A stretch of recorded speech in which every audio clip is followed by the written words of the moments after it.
heartfelt welcome to all our listeners. Today marks a very special event at Tutopiya as we launch our first podcast featuring Teachers' Day. So, why is Teachers' Day important here at Tutopiya? Every single day, we have a global community of tutors who act as the heart of Tutopiya as they come together to craft beautiful educational journeys to our students. And this is our opportunity to tell them how much we value their contributions and how much their sacrifices mean to all of us. On behalf of all students, parents, and the staff here at Tutopiya, I am most privileged to be hosting today's podcast. I am Mahira and I would warmly welcome all of you to begin and help us with getting this podcast to one of our most memorable ones ever.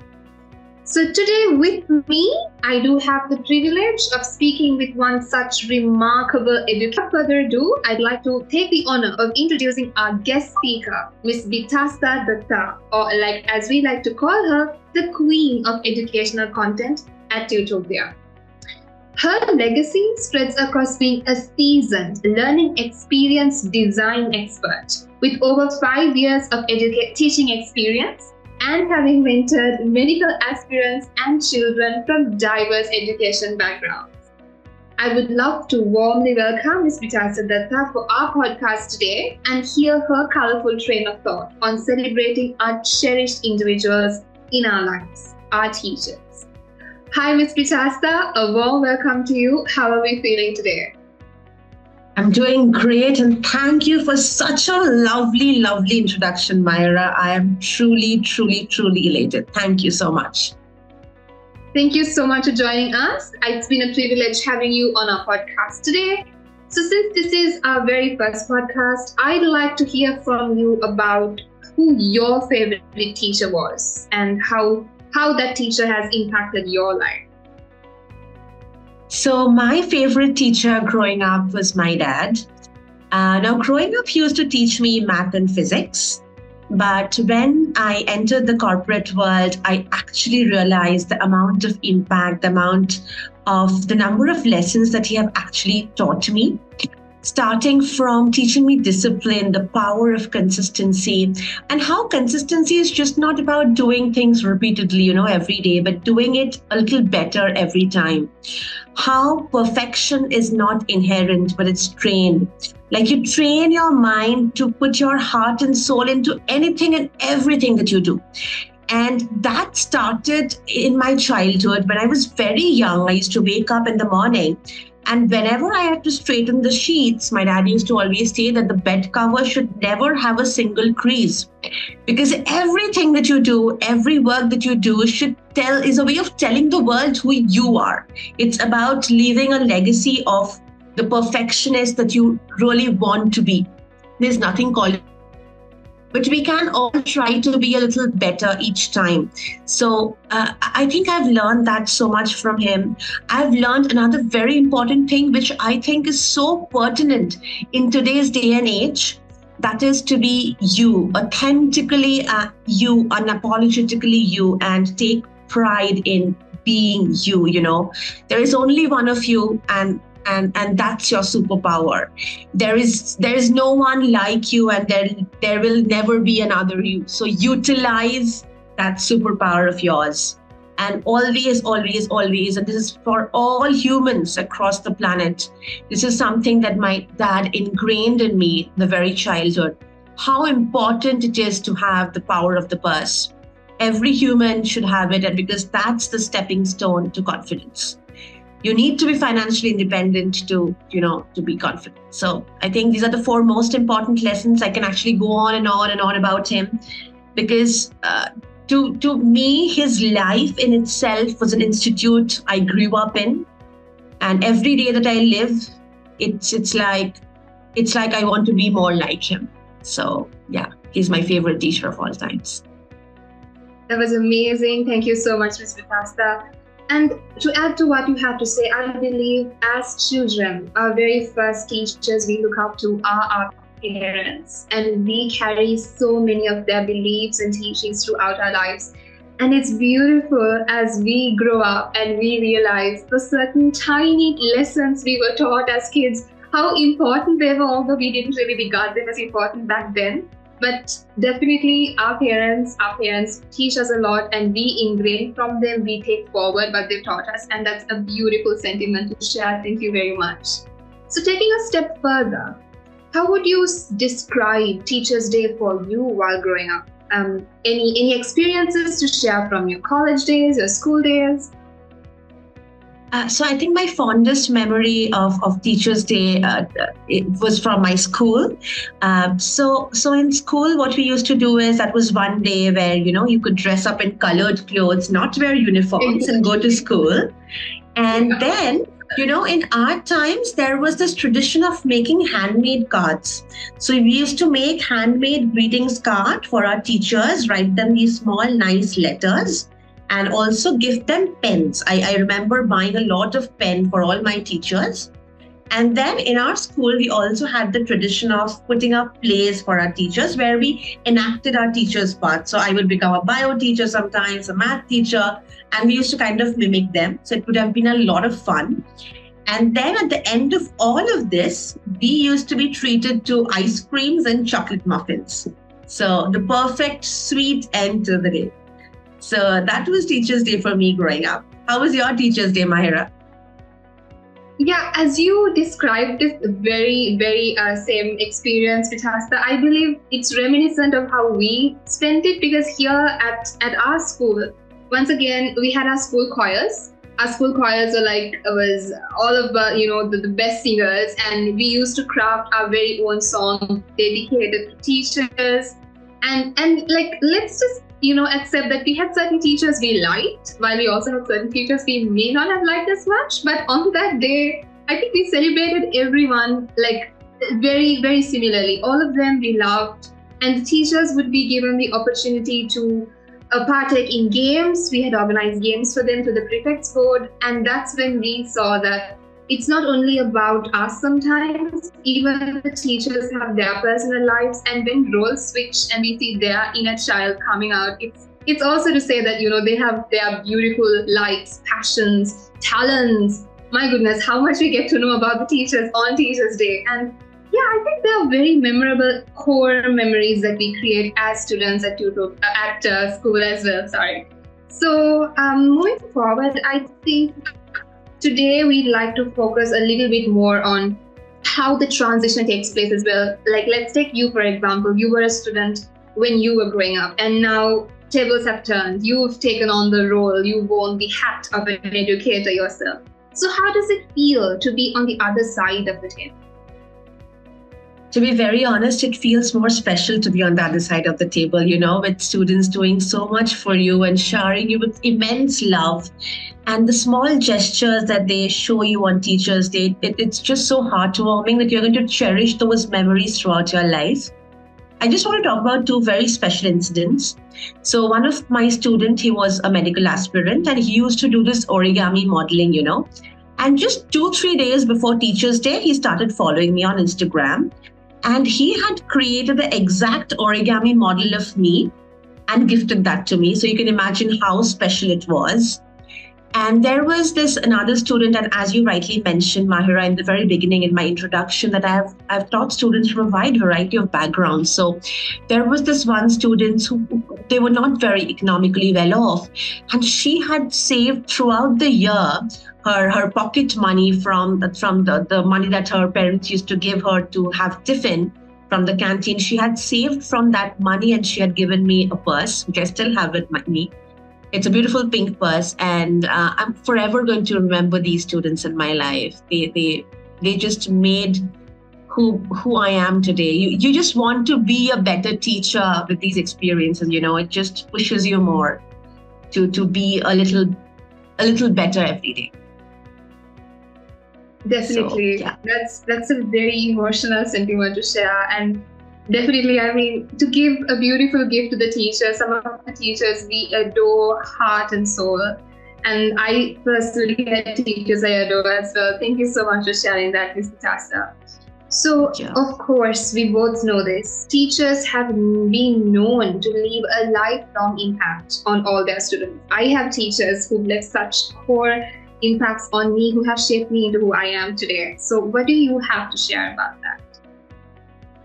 So, Mahira, I think teachers are the nurturers of the future, right? They're the shapers of how our future world will look like.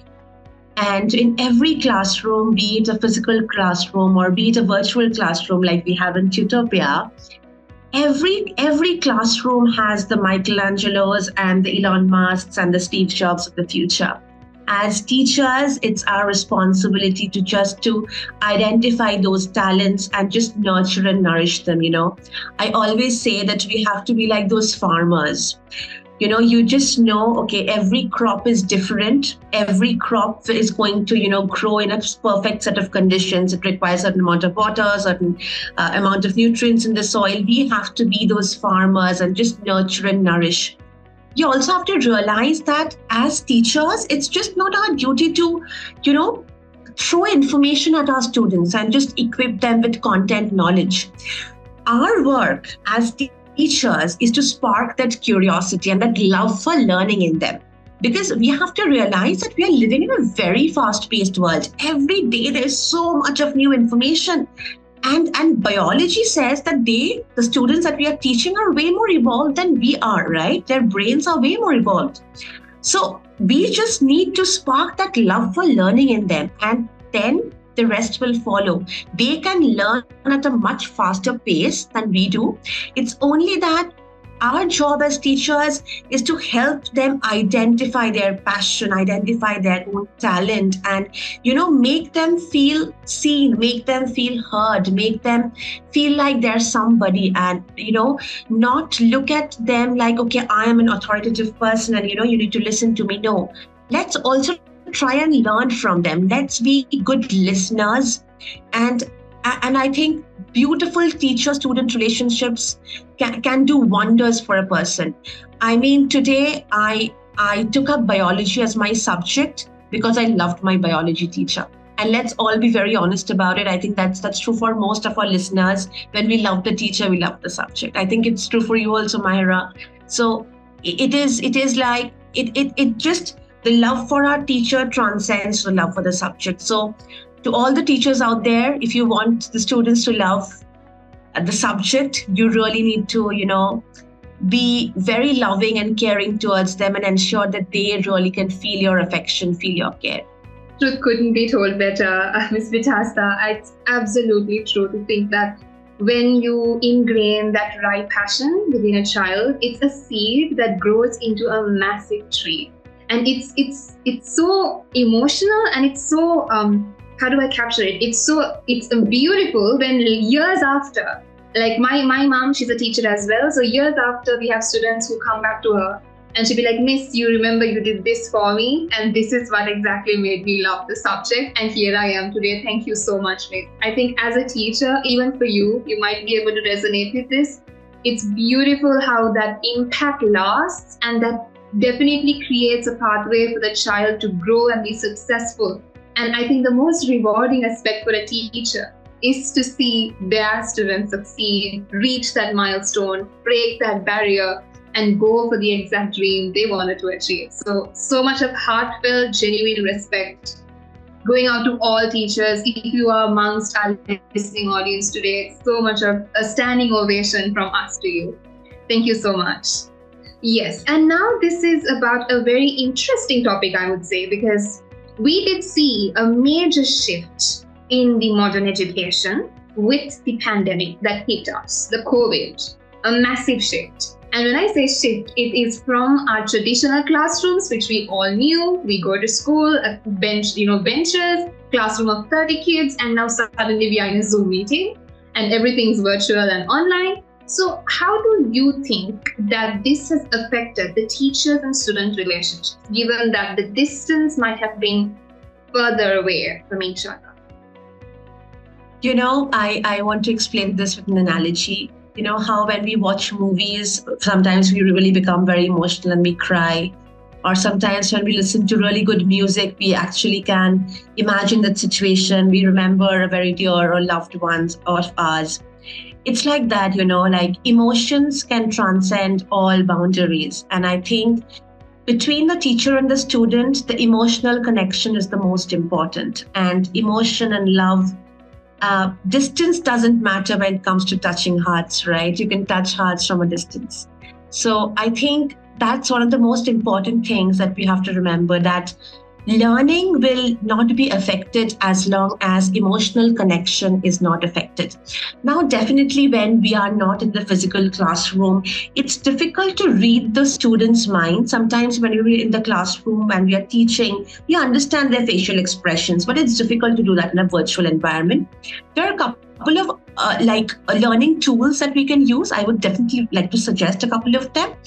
But if the learning tools are used right, I think, and if we develop that connection one-to-one, because today we feel connected to a celebrity so much, right? Someone we have never even spoken to. We have just seen their pictures.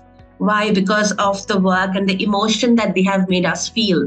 So it's just about making us feel those emotions, making us feel that passion. If I today feel seen and heard in your presence, I definitely will connect to you, right? So I always say this, that people are remembered not for who they are, but what they made me feel of myself. So if students feel seen and heard in the company of their teachers, I don't think that there will be any barrier in creating this emotional connection.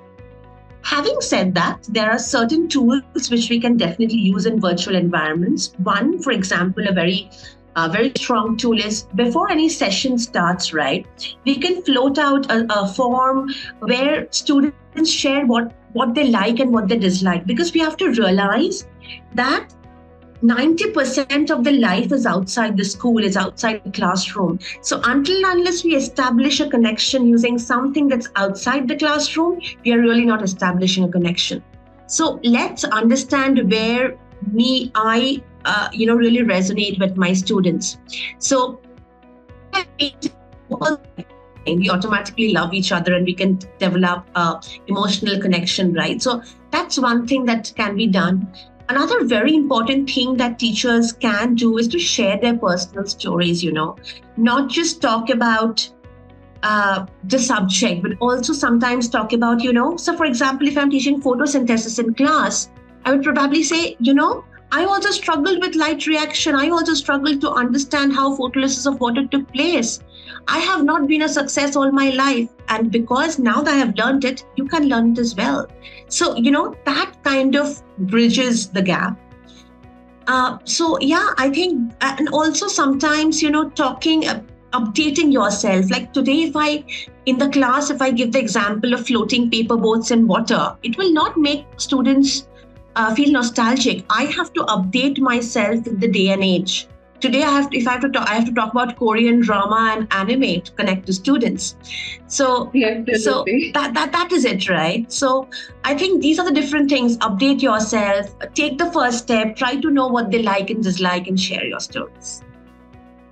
Definitely. I believe, Ms. Bitasta, if you were one of my teachers, you would definitely top to be one of the most loved and one of my favorite teachers, because there's something so special about that teacher who is well informed of all our likes and dislikes, right? Like we regard her as the cool teacher and someone we can always approach. And that really helps in building that close connection. And you feel like, what, Miss is there for me for anything. I can always reach out to her. And we actually find the lesson way more interesting that way. Like we don't get bored because we don't know which part of the lesson she might relate it to something that we are familiar with. It was actually a good learning experience for me personally. So thank you so much for sharing. Right, so now that we've discussed a lot about how exactly our virtual learning experiences have been, I'd also like to take a sneak peek into our very interactive audience. I do see that they've popped up a few questions on the chat box. So I'm going to pick. Oh, this is an interesting one. Have you ever pranked your teacher or been pranked by your students? Right. How would you answer to that, Ms. Bitasta? Okay, now a disclaimer before I talk about that is no one is supposed to repeat this. And this is, I'm not going to take any names while I share this. So please don't repeat this to all the listeners. It's just take this as a fictitious tale of when I was in class 2. I was around 5, 6 years old. And we had this English teacher. She used to teach us English grammar. Now, I have been very fond of literature and stories since my very childhood. But I didn't like grammar at all. I'm like, why do I have to fill in on, in, the? I don't like doing that. So, but this teacher used to come every day and make us do that. We had this book called Desk Work. Anyway, one fine day she comes and she tells us that there's a surprise test, okay? And she gives us the questions and then I perform miserably and I just get supremely mad at her. The next day, before her class, what I do is I take a lot, again, not to be repeated ever by anyone. I take a lot of, so we had our art and craft class also that day. So I carried a bottle of glue. So I just put glue on the chair, on her chair. She came in.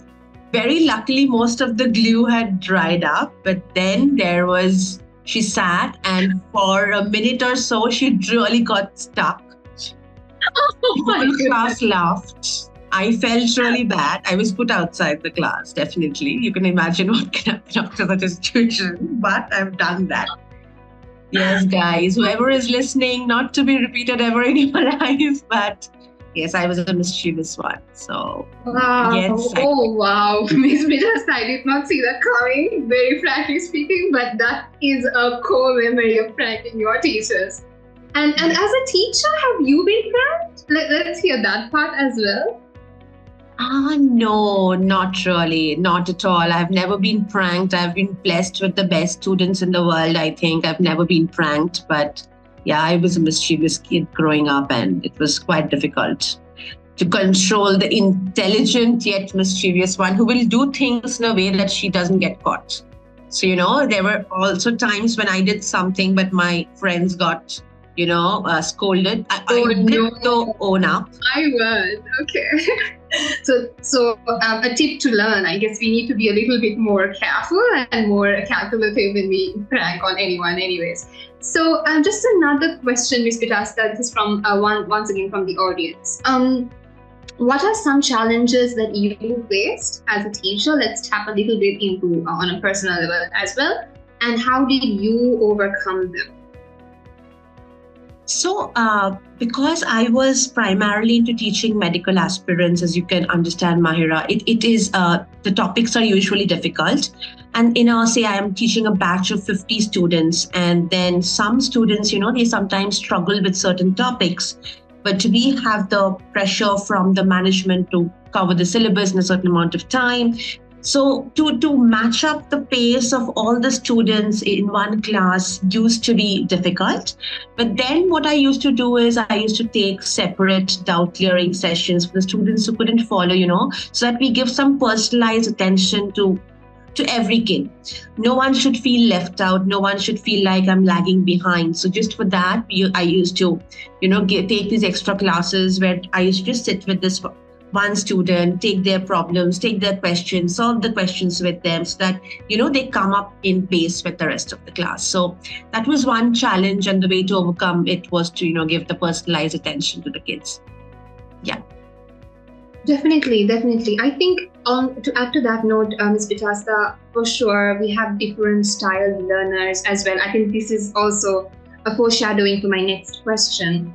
When it comes to different types of learners, we have visual learners, auditory learners, conceptual learners, and also how you have to differentiate your teaching methods to fit into that right category. And we have learners who one might be very good at by hearting or memorizing facts, and one other might be very good with their hands-on skills. So when we, as a teacher, I think one main thing would be to adjust and to cater to accommodate different types of learners, especially if they are considerably learners with special needs as well. So I think as a teacher, to be able to cater to all of them is one of the most amazing skills to have. So how would you give an advice to teachers when it comes to looking at the different types of learners. If you could share a little bit about how you craft your skills to look into these different categories of students. Right, that's a beautiful question, Mahir, actually. So basically, when we talk about teaching, one very new concept is crafting learning experiences for students. We are just not here to deliver content. We are here to craft a learning experience. And that is something that I have had the expertise in. And how do you craft a learning experience? You craft it by integrating different kinds of resources. There are some students who would love to read and they take up information very good from a book. There will be some students who will take the same amount of information from an audiobook or a podcast. Then there will be some students who would take that information from, say, PowerPoint slides, which are visual, or documentaries or films. Then there will be some students who really want to build things or solve problems and learn the concepts on the way. And then there will be some students who would want to play games and learn things. So today, the modern concept of learning says that craft learning experiences, integrate different kinds of resources and integrate different kinds of resources that give different kinds of experience. Some will give a hands-on experience. That is where today we also have the integration of AR and VR into education, right? We have the augmented and virtual reality to give students an immersive learning experience, right? So we are using different kinds of resources to cater to different kinds of learners. And they have the right and the freedom to choose which kind of material they would want to learn from. And it's our duty as teachers to be able to facilitate all of those different forms of learning. We should be able to teach from slides. We should be able to teach from a working model. We should be able to adopt a problem-based learning approach where we just give the student a problem and they learn the different concepts while this is particularly applicable for maths and physics. You give them a problem on, say, Newton's law, and they learn how to apply it on the way. They learn the concept on the way of solving the problem. And then there is the audiobooks can be used for auditory learners. There are so many different visual aids and simulations that can be used for visual learners. So so we have to integrate all of these resources. We just cannot, it has to be a very balanced approach between all the different kinds of resources.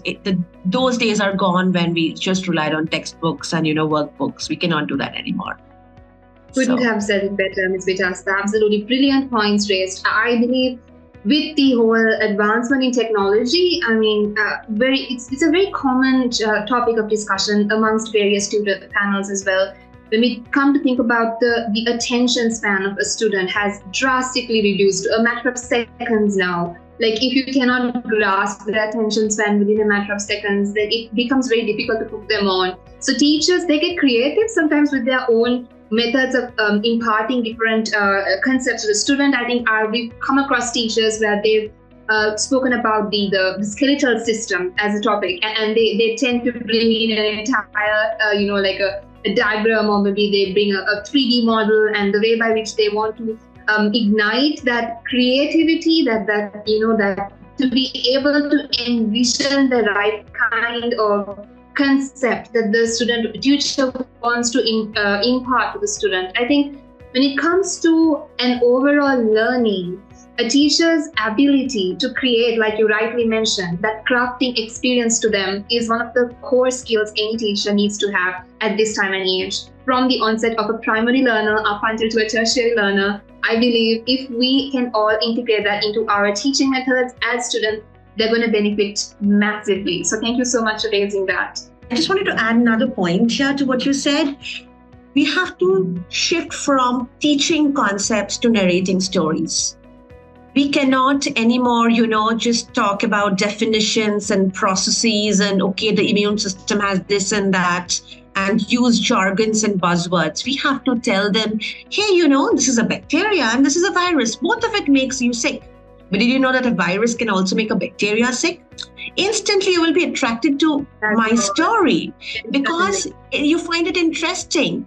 You want to, and then let me tell you a horror story. One fine day, a bacteria was just chilling inside your body, and a group of viruses just went and attacked it. That is when you would want to listen. It's not about dumbing down, but it's knowing how to narrate. We have to create films and documentaries. We have to bring in the element of movies into our classrooms, be it virtual, be it physical.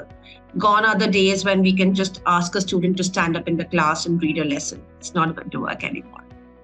So absolutely. Oh my goodness. You literally read my mind, Bitasta. I think very well said. Right now, even the students, with the way that they've advanced and they've developed, no longer are they going to be listening to the straightforward commands. We cannot grab their attention just by telling them to read through a text paragraph. Absolutely not. Like, students have much more interesting and attention-seeking methods to speak with it. I mean, even in terms of education, here I would like to quote at Tutopiya the kind of learning journeys we craft, the way that the teachers really make the child go through the entire process of anything that they want the child to learn from, using different resources, like, once again, quote unquote, with exactly what you said, Ms. Bitasta, to integrate AR, VR, and even with the integration of AI, which has been a huge milestone achieved across the education industry. So here, the way that which we impart this education to students, the way that they learn from it, and the way it lasts, like when you really put a concept deeply embedded into the mind of a child in a more narratively creative way, it lasts more than you just telling it to the child and making them by heart it or memorize it off the textbook. So we have walking, breathing examples of how exactly that makes a longer impact, and it actually benefits the child in the long run. So thank you so much. And I believe, even though I'd love to prolong and engage in this conversation with you, sadly, so we may have to wrap up this podcast today. So as a leading note, would you have one advice you would like to share with all our listeners and tutors for today? If I have to give one advice, it would be that we teachers, we are very good at learning, but I think we need to be better at unlearning. We have to unlearn a lot to cater to this day and age, to cater to this generation, and we need to update ourselves more and be, abreast with not just the recent developments in science, tech, and math, but what is going on in the pop culture. Until and unless I connect my teaching to what is going on around me, I won't be able to stand out as a teacher and make an impact. So it's very important that I connect what is happening in the world around me to what I'm teaching the students. Learning is about making sense of the world around you. If you're not able to do that, mugging up equations will not help you keep students engaged these days, because they have better ways of learning from all the social media channels and different YouTube videos. So if you want your students to listen to you, if you want to have a long-lasting impact, you need to really be abreast with the latest things around you and help the learners make sense of the world around them. So, Thank you so much. I think that was a very raw and very wise advice, which all of us, not just the tutors, but all of us could learn from. In terms of being the beacons of light to craft several education journeys, I know I'm going to step into the shoes of a student. I used to respect my teachers with the utmost level of devotion. I used to admire them. They were the role models for me. So I always, up to this date, even after graduating from school, hold the very same level of respect, very same level of admiration, devotion to all my teachers, because if they had not taught me, even from the alphabet, I wouldn't be able to speak today. I will not be able to look at the different scenarios in life today if they hadn't ingrained that in me. So as students, this is on behalf of all the students and parents here as well, I'd love to extend such a warm, heartfelt thank you. This gratitude comes from the bottom of our hearts. Because if not for you, we wouldn't be here. It might be insignificant. We might not be telling this to you every single day. But the change that you make in our lives is a long-lasting impact, just like how we just spoke about it a while back. It creates a beautiful journey. It crafts our childhood, and as we grow up, we look up to you. So the kind of role model, the kind of example, the epitome you become for us is always admired, always loved. So we love you so much, and thank you to all tutors worldwide. This is from me and from our very beautiful and generous host today, Ms. Bitasta, and from all the listeners to the tutors out there on a global scale. We cherish you, we savor you, we value you. A very happy Teachers' Day to all celebrating today. You are the heroes who might not wear the capes, but you are the heroes who do teach. Thank you so much, and looking forward to seeing all of you at next week's podcast as well. Thank you.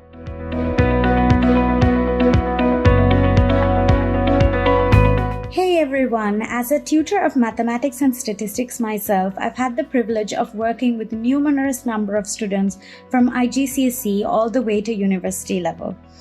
And to all the tutors out there, I think the relationships that we make with our students is what makes our job truly special. So keep connecting, keep making a difference, keep inspiring. Happy Teachers' Day. Teachers play a vital role in our lives. Sometimes we do not even realize it until years after. I still remember my favorite teacher, Mrs. Kalpita. She had an incredible way of making students feel seen and heard. One day, after I struggled with a concept in the class, she pulled me aside and said, "It's okay not to understand everything at once, but what matters is that you keep trying and you keep making progress each day." And this is still with me. It still makes me learn a lot of things. So this Teachers' Day, I would like to celebrate all the amazing teachers at Tutopiya. Your unwavering dedication, passion, and patience makes difference in your students' lives. You might not even realize, but you are planting seeds of knowledge in your students' brains for years to come. So wishing you all a happy Teachers' Day. Thank you. Tutor Anip here. One of my favorite Teachers' Day memories has to be when my students surprised me with handmade cards, and when my online students made sure to take time and celebrate the day with me. These are like constant gestures that reminds us that we have more impact that we make beyond the classroom. So happy Teachers' Day to all. Hi everyone, my name is Nisha. I'm the marketing manager for Tutopiya. I had this little Teachers' Day story to share with you. So back in the day, I had this professor called Shankar sir.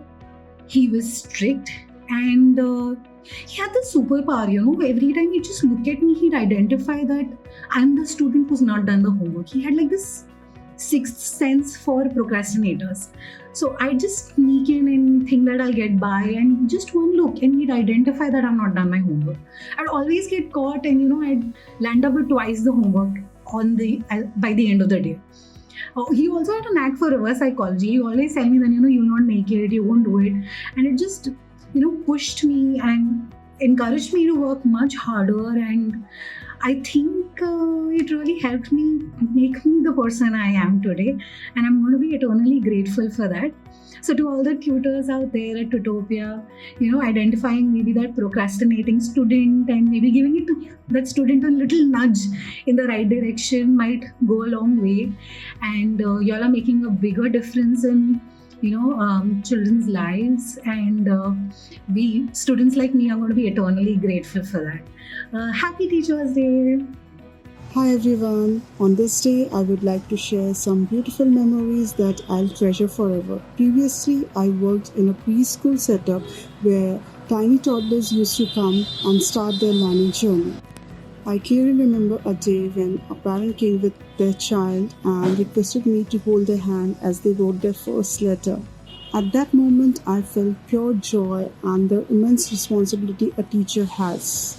Also, as a part of a family of teachers, I have seen very closely how education transforms the lives of students irrespective of their background. I convey my utmost respect and appreciation and gratitude to all the teachers on this special occasion. Happy Teachers' Day and thank you.